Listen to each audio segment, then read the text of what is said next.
facility abruptly announcing that it was closing its doors for good.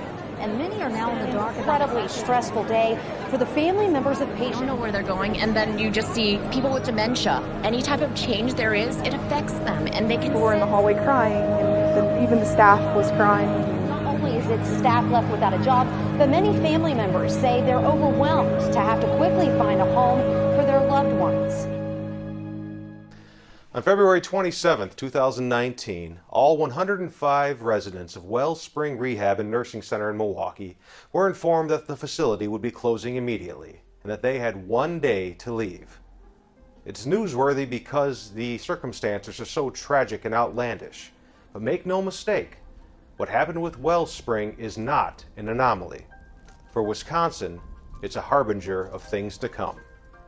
I'm Joe McClear of McClear Law Office, Oshkosh Elder Law and Estate Planning, and this is Wisconsin's looming long-term care crisis.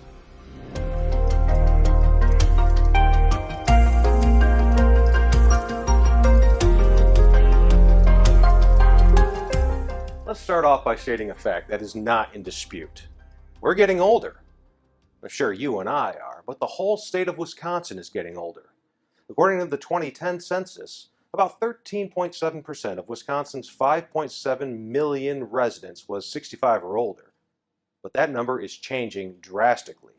According to the Wisconsin Department of Health Services, by the year 2040, the total population of Wisconsin will have increased about 14%. But the population of residents 65 and older will have increased over 97%. And the population of residents 85 and older, almost 140%. With age, of course, comes challenges, the most harrowing of which may be dementia, an affliction that has touched the lives of so many Wisconsin residents. In 2015, it was estimated that 115,000 Wisconsin residents suffered from dementia. And with our aging population, that number is expected to double by 2040 to just under 250,000 people.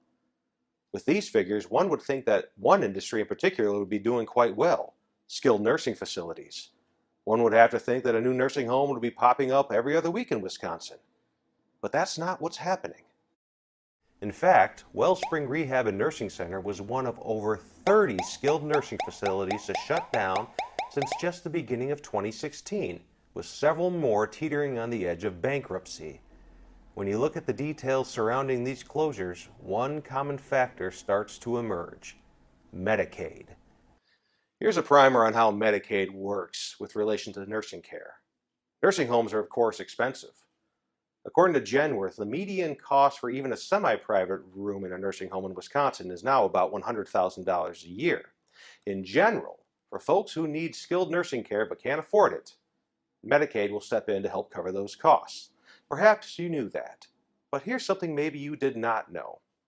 When a resident in a nursing home is on Medicaid, the nursing home actually receives in pay less than it costs to care for that resident. Almost a third less. That equates to a shortfall of about $70 to $80 every day for every resident on Medicaid. How bad is this shortfall? According to one 2016 study on state Medicaid programs, it's the absolute worst in the nation. These losses add up, and for some facilities they become unbearable. In fiscal year 2017-2018, 94 facilities in Wisconsin lost over $1 million caring for Medicaid residents. In total, throughout the state, there was a shortfall of over $300 million. In order to stay afloat, facilities have had to respond in two ways. The first is upping the bill for the private pay residents. As I said earlier, it's about $100,000 per year to privately pay for just a semi-private room in a nursing home and almost $113,000 per year for a private room. And those costs are expected to jump up significantly in the coming years and decades. Genworth projects a private room to top $150,000 per year by 2029 and $200,000 per year by 2039. The second way nursing facilities have had to respond is by cutting expenditures. And where this hits the hardest is staff.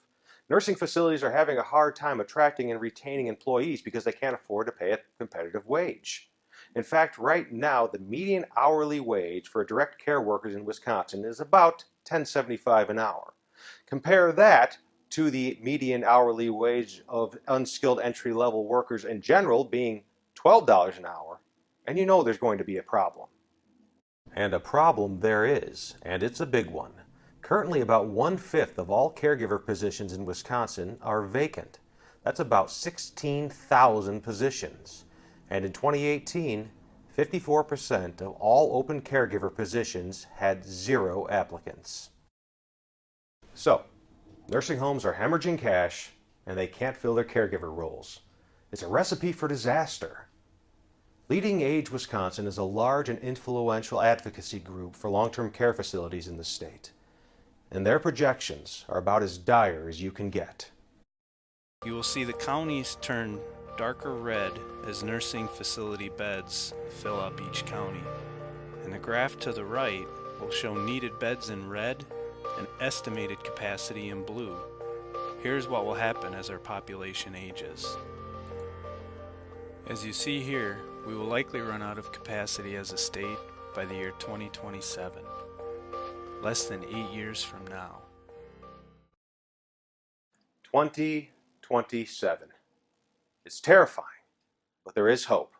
Since these projections were made, Wisconsin passed its 2019 to 2021 biennial budget, and it included an increase in Medicaid reimbursement of 6.5%, almost triple the normal increase. This is significant, but some fear it may not be enough, and our nursing facilities will continue to be underfunded and staffing issues will persist. Which is why it is so important for the citizens of Wisconsin to make the preservation and proliferation of our skilled nursing facilities a top issue, and we need our elected representatives to understand this.